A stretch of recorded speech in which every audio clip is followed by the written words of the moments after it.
Hello, Matan family. I hope you're all doing well and staying safe and healthy during this difficult and unknown time. I'd love to share with you all a really beautiful Dvar Torah that I heard on Rosh Hodesh Nissan by Rav Yehuda Mursky in his Sefer Hagion Halacha. Rav Mursky opens up by asking the following question on the pasuk Ki b'chipazon yatzat me'eretz Mitzrayim. Why was it that Bnei Yisrael specifically were taken out b'chipazon? And technically, Bnei Yisrael had the upper hand at that point. Hashem had done an incredible amount of makot to allow us to be able to leave at our own leisure and pace.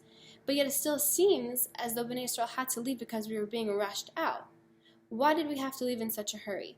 And so many Mefarshim that we're used to learning on this topic explain to us what Bnei Yisrael were actually so steeped in Tum'ah and impurity that had Hashem waited another minute, we would have steeped to the 50th level of Tum'ah and it would have been too late at that point. But Rav Mursky actually isn't really sufficed by this answer and says, I could just counteract that by asking, but then why did Hashem not take us out at the 47th level or 48th level?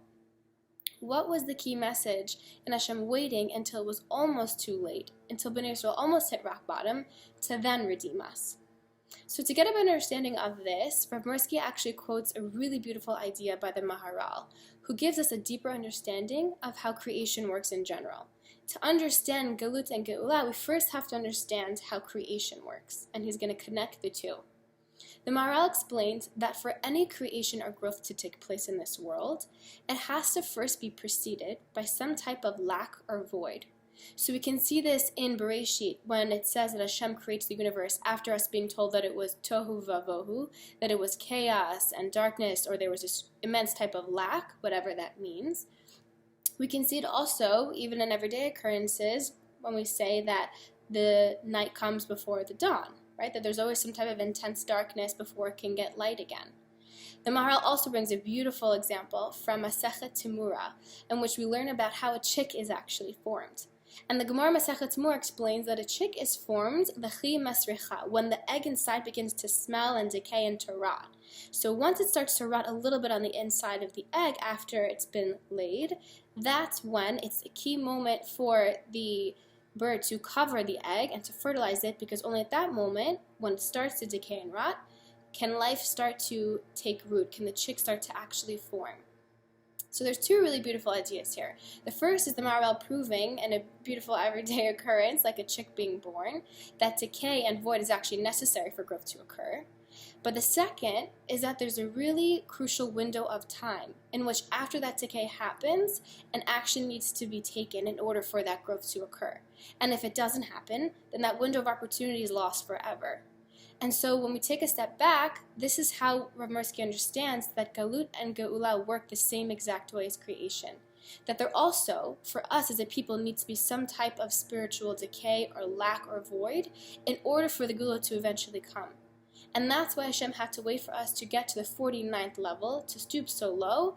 And once we were there, at that moment of decay and rot, Hashem had to act extremely quickly, because had he waited, then we really would have sunken too low. And the window of opportunity, similar to the egg in the rotting position, could be too late and we could have missed that window of time. When thinking about what's been going on now with the world and Corona, it's safe to say that it definitely feels like it is an environment of slight chaos and decay. And I actually have found comfort in two things, which I hope will bring nechama to all of you as well. The first is that throughout this entire process, the past few weeks, I've been so honored to be part of Am Yisrael, because my entire social media, any WhatsApp or text message or email, is constantly flooded with either really inspirational videos, streaming concerts that different organizations are trying to do to lift people's spirits, and even some funny images and jokes that people are poking at the situation, which is sometimes needed as well. And so it made me think, wow, mi kamcha Yisrael, that even during such a difficult time as this, the Jewish people are always trying to seek out simcha and to spread it to others and not lose hope.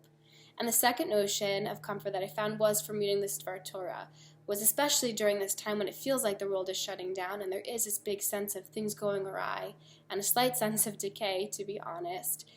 It's giving me hope that I hope Hashem is gearing up for another Geula as well, for the final Geula. So my hope and bracha to us all is that we all stay safe and healthy, that we're soon able to celebrate this Chag together and be reunited as a people, as an Am, and as a world, and only share in future good news. Chag Sameach.